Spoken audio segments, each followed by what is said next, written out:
Quiet, please.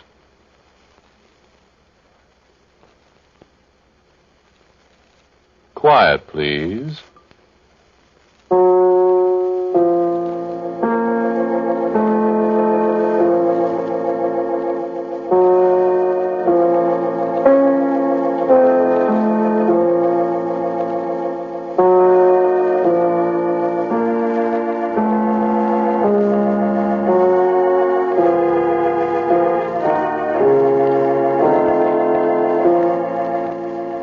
Mutual Broadcasting System presents Quiet Please, which is written and directed by Willis Cooper and which features Ernest Chappell. Quiet Please for tonight is called The Pathetic Fallacy.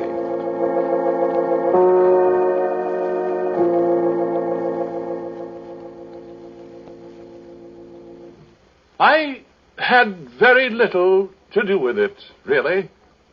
I don't even know how it works.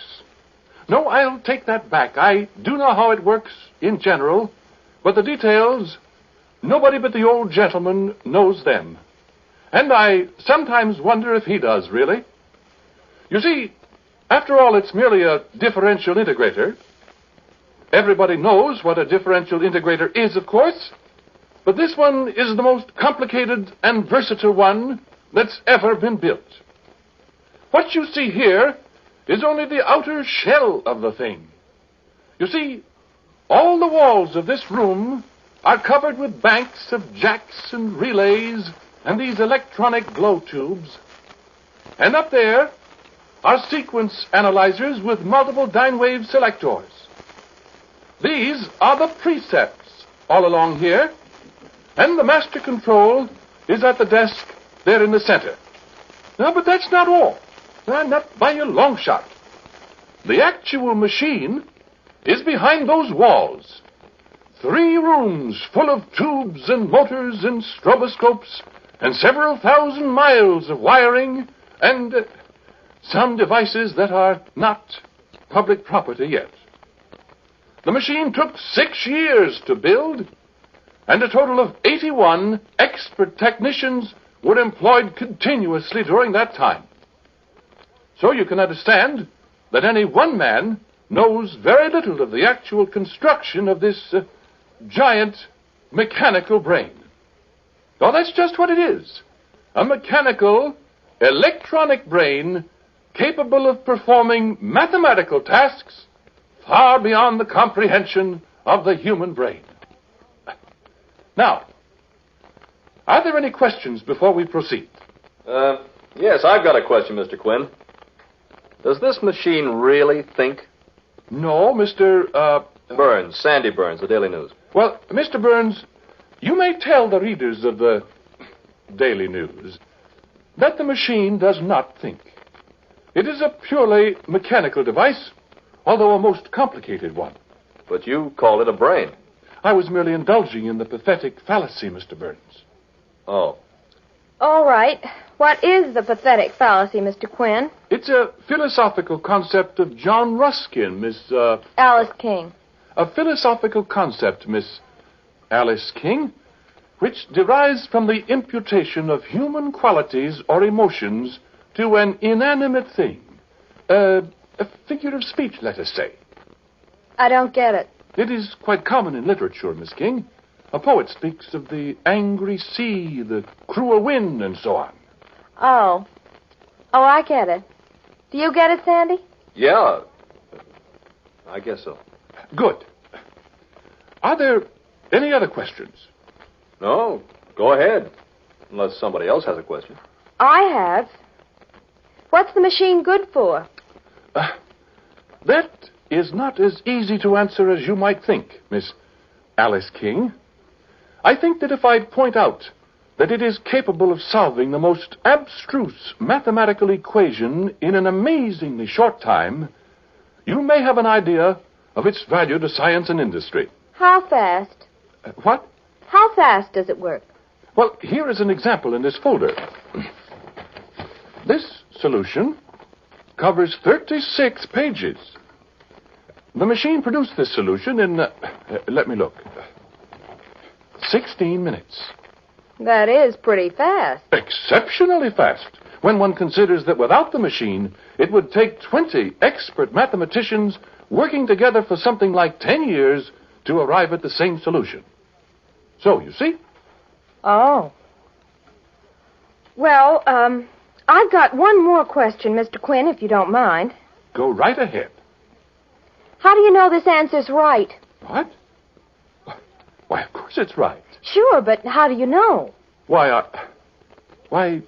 that question has never come up before. Yes, but if this machine is such a dinger as you say it is, oughtn't you to be sure that it adds things up right? Oh, it does. Oh, it does, I assure you. This answer to the problem you've got there. How do you know it's right until 20 mathematicians work 10 years to do it over again? Why, that's ridiculous. It isn't ridiculous. I'll tell you what's ridiculous to me, Mr. Quinn. Just the same as it is to Alice. I think it's absurd for a bunch of great, big, high-powered scientists building a gadget like this and then taking its word for everything without question. I'm afraid you haven't the proper scientific approach, Mr. Burns. Oh, that's right, I haven't. But listen here. Suppose you've got a great big scientific formula, or whatever you call it, and let's say a big bridge or something depends on some kind of calculation that takes 20 minutes to do. Yes? Well, what if the machine made an error of just one number? Wouldn't that error be multiplied 1,000,000 times in the whole... You see, Mr. Burns, I said you didn't have the scientific approach. We took that very fact into consideration, and the operation of the machine has been checked at every stage. How? By starting with the simplest possible mathematical problems. Now, if you just move a little closer, I'll demonstrate.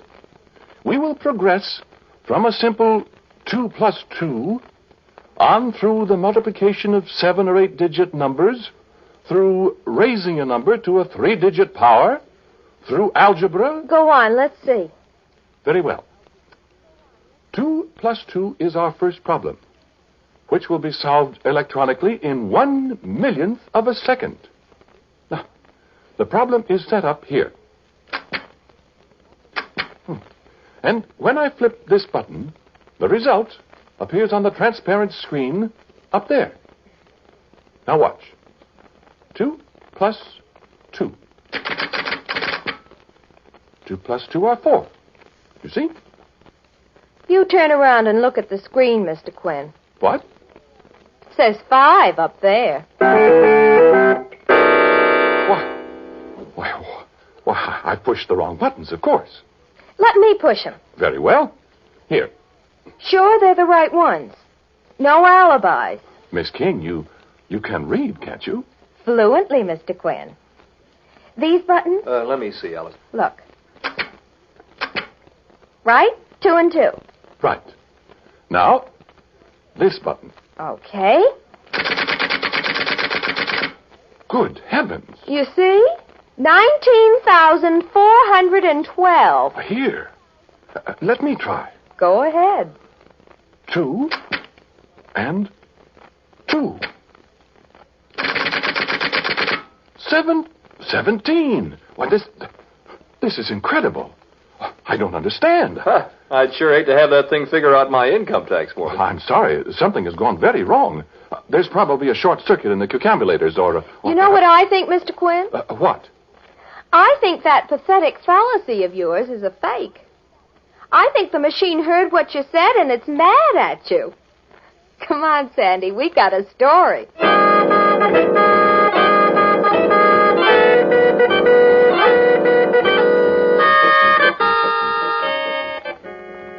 Yes, they certainly did have a story. And they plastered it all over the front pages of their paper for 3 days. The old gentleman had me on the carpet. And for a scientist, he has an extraordinary vocabulary. He must have been a plumber or a mule skinner in his youth. I couldn't explain what was wrong with the machine. How could I? I only knew one part of it. The cucambulators that operate from the master control panel. Of course, I thought that's where the trouble was. So the old gentleman told me to tear them all out and inspect them, make replacements and all that. He seemed to blame the whole thing on me. He's so unreasonable. Well, there are 144 cucambulators, all the rotary self-retracting type, with foraminiferous tubes and they weigh 60 pounds apiece. Well, newspapers all over the country were laughing at us. They had funny jokes about the machine on 6 radio programs in one night. And we had to do something quick. If I'd only not made that statement about the pathetic fallacy. The way that girl took that up and made me look like a first-class fool. I could have choked her. So I started to work. They shut down the lab, but people kept storming at the gates to see the machine that got mad at people. And there I am, up to here in grease and wires and electronic gadgets. And I've been over every single one of the 144 cucambulators, and there's not a thing wrong with one of them. Not one single thing. But the machine won't work. Well, it just sits there.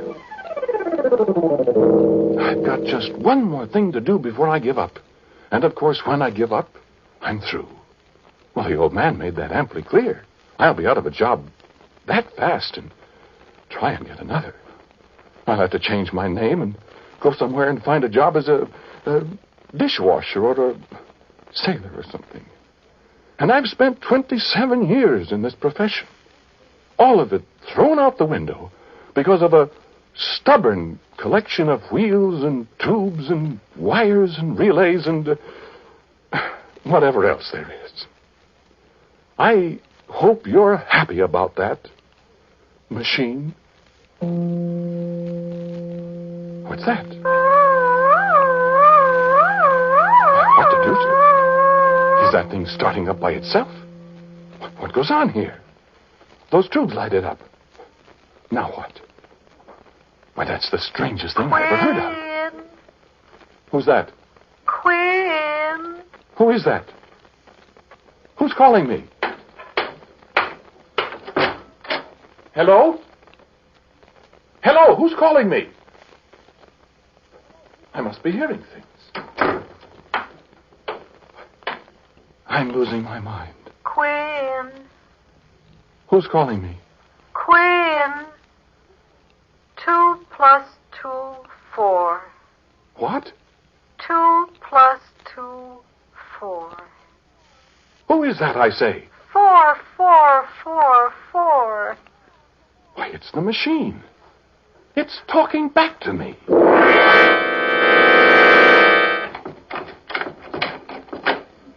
What's happened, Mr. Quinn? Come on in first. Come on, Mr. Burns. What's up? Sit down. Look, Mr. Quinn, I'm sorry we made such a fool of you. Yeah, so am I, Quinn. But well, that's the newspaper business. It's all right. What'd you want to tell us? Well, I hardly know what to say now that you're here. Is the machine fixed? Have you got a statement or something for us? Because if there's anything we can do, you know we'll do it. The old gentleman's been pretty rough on you. Yes. Yes, he has that. Well... Now, look, Mr. Quinn, before you start, there's no guarantee that anything you tell us will be printed. We don't run the paper, you know. I know. But you'll print this. What? Well, you remember you said the machine was mad at me? Yeah. It was. What? It was. But it's sorry now. You mind saying that again, Mr. Quinn? Well, I said it's sorry now. Wait a minute. What do you mean by that? Well, I'll show you. Listen. Machine. Machine. Listen. Be still, Sandy. Machine, do you hear me? Listen, Quinn, what is this? Sandy, I said be still. Machine. Answer me. The guy's going bugs. Let him alone. Come on, machine. 2 plus 2. Mr. Quinn, what are you trying to do? You trying to get that machine to talk back to you? It did once. Are you kidding? No, sir. No, I am not. Well, now, look, Quinn. You say it did talk to you, Mr. Quinn. Yes, it did. Machine. Come on, Alice. No, wait. When did it talk to you, Mr. Quinn? Just before I telephoned you, I was sitting here, and it called my name. It said, Quinn. You sure? Of course. What else did it say? It said something about 2 plus 2 are 4. Now, you remember that was what it made the mistake about the other day. When Alice said it was mad at you. And I think it was trying to apologize for all the trouble it caused me. Alice. I don't know why it doesn't talk now. Machine. Alice. I'm awfully sorry. Maybe it's embarrassed with you here. Alice, let's go. Mr. Quinn, do you feel all right? I'm not crazy, Miss King. Isn't it possible that maybe thinking about that pathetic fallacy and overwork made you... It is not. I'm sorry, Mr. Quinn. I've got work to do. If you'll excuse us now. I'm sorry. I don't know what to do. I do. Believe me, I do. Sandy. Are you kidding, Alice? You're not going to write another story about Mr. Quinn. Think I'm not? You coming with me?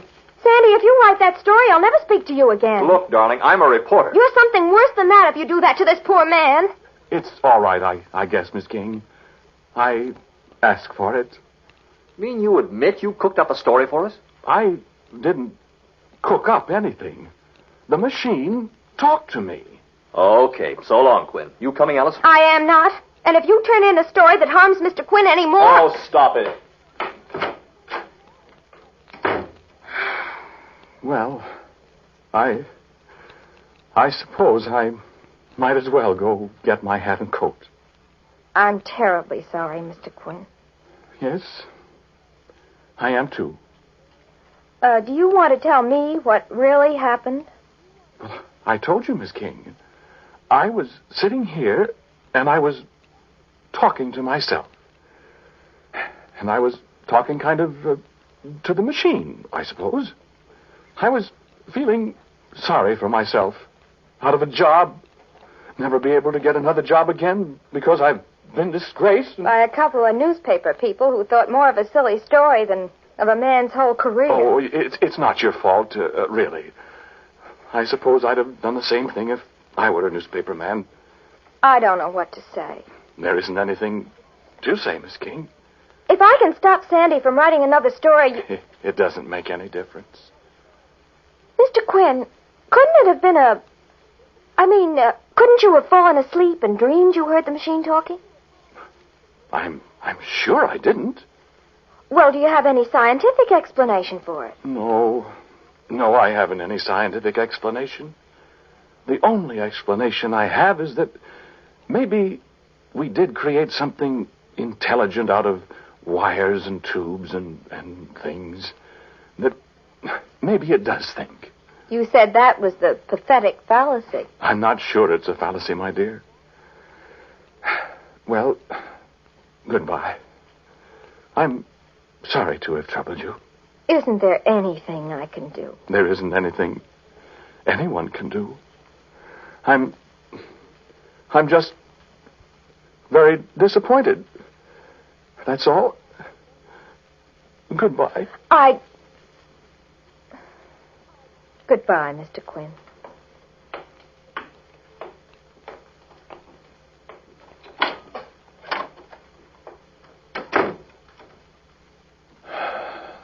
Well, I guess that's that. I was in a bad spot before, machine. But now, this one I'll never get out of. What that boy'll do to me now. Well, I'd better get out of here right now. I'll never be able to face the old gentleman again, machine. It's been nice knowing you, machine. I don't hold any hard feelings. No, honestly, I don't. You know, if anybody heard me talking like this to a mechanical monstrosity like you, they'd say I'd gone soft in the head. You know that. And I wonder if maybe I haven't, by gum.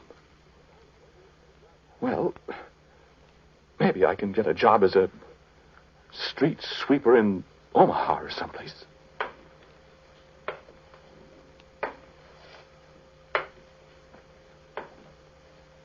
You have a good time.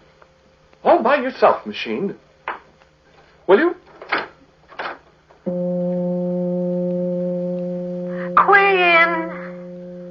afraid it's too late now. Quinn! You saying goodbye, machine? 2 plus 2, 4. Quinn. Well, I'm not at all sure that it is, machine. I'm not sure of anything anymore. Why didn't you say something while those people were here? A plus B exponent M over N. 5342876. D log epsilon. What does that mean? 987609. Mantissa 327.6 equals Mantissa 32.76. Yes, I suppose so. So you have got an intelligent brain, have you? Cube root of minus 3. Yeah. Well, machine, Quinn. there isn't anything you can do now that'll do me any good. I'm washed up. Good. Nobody will believe a word I say about this, so... Well, shall we have a good talk together now before I go away for good? Quinn.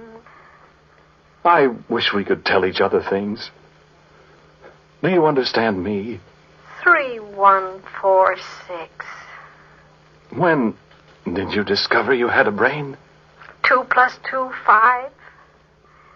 2 plus 2, 19. 412. Mm-hmm. You're not mad at me anymore, then? Negative. 9763549. Who is that talking, Mr. Quinn? Why, Miss King. I thought you'd gone. Who was that? Was I talking? Yes, you were talking, and somebody else was talking, too. Who was it? Why, Miss King, I'm afraid you wouldn't believe me if I told you. It sounded like a woman's voice. Did it? Was it the machine? Was it? You, machine. Was that you talking? Come on, say something, machine. I'm afraid you must be mistaken, Miss King. Well, I'm going to find out. Here, Mr. Quinn. Put your arms around me. What? That's right. Now, you poor darling. Alice loves her, Mr. Quinn. Poor Mr. Quinn. But everything's going to be all right, isn't it? Miss King. Alice. Stand still, you dope. Quinn's going to go away with Alice and never come back to the nasty old machine, isn't he? Isn't he? Say yes. Why, good heavens. Say yes. What? Yes. Quinn! Uh-huh. Caught you. Okay, Mr. Quinn. What? What are you going to do? Look, machine. Look, sister, you're caught. You might as well give up. Might as well speak up. Now, look. Miss King. Hold it, Quinn. Look, machine. You're in love with Quinn, aren't you? Answer me.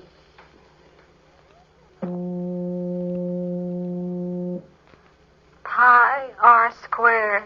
I knew it. I knew it. D equals square root of b squared plus 8 squared. All right, I won't if you'll do what I tell you to. Otherwise, I'm going to take him away from you. Negative. Will you do as I say? Million, trillion, quadrillion, quintillion. What did you say, Mr. Quinn? I said, do you understand what she's saying? Why, of course.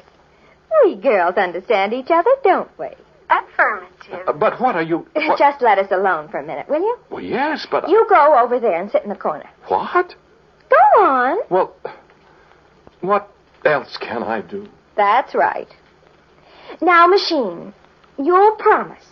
If I let Quinn stay here with you, you promise you'll never give any wrong answers again. Ordinate and abscissa. All right. You promise you'll never say another word to anybody. Quinn. Well, all right, to Quinn. But only when you and he are absolutely alone. Do you understand? Pi. You promise. Affirmative, affirmative. Because you know what I'll do if I ever hear of you breaking your promise. Affirmative. What? 87 69887.765? That's right. I'll take him away so fast it'll make your cucambulator swim. Mean. Extreme. Well, I'm not kidding. You and I have got him in enough trouble now, so you see that you're a good girl. A square plus 2AB plus B square. All right, then, it's a deal. Okay, Mr. Quinn. Cosine tangent AB. Huh? Oh.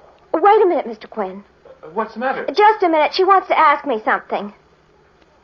What is it, sister? 2654366. Anti-logarithm x plus y. Oh. I love you.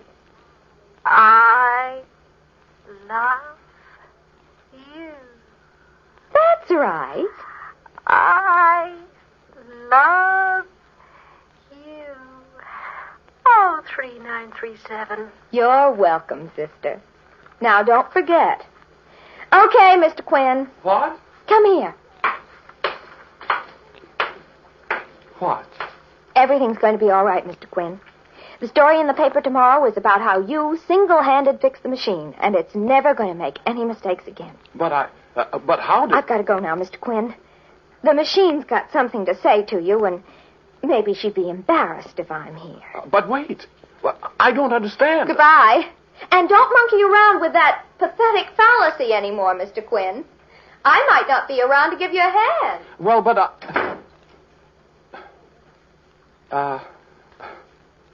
did you have something to say to me, machine?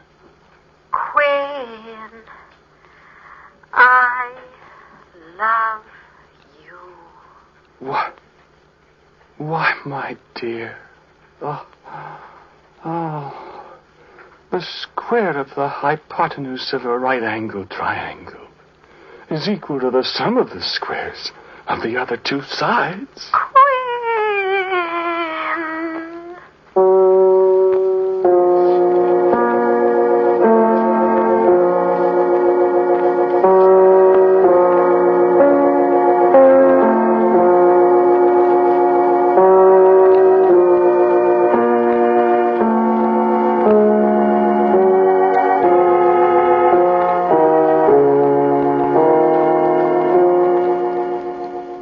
Listen to Quiet Please, which is written and directed by Willis Cooper. The man who spoke to you was Ernest Chappell. And Sharita Bauer played Alice. Sandy was played by Michael Fitzmaurice. And the voice of the machine was Vicky Vola. The original music heard on Quiet Please is composed and played by Albert Berman. Now, for a word about next week's Quiet Please, here is our writer-director, Willis Cooper.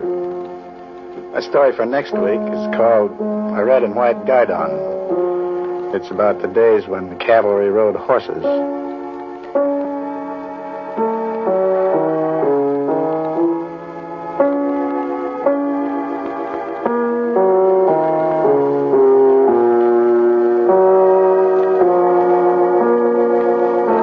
Ladies and gentlemen, in answer to many requests as to the Quiet Please theme, it's a movement from the D minor symphony of César Franck. And so until next week at this time, I am quietly yours, Ernest Chappell.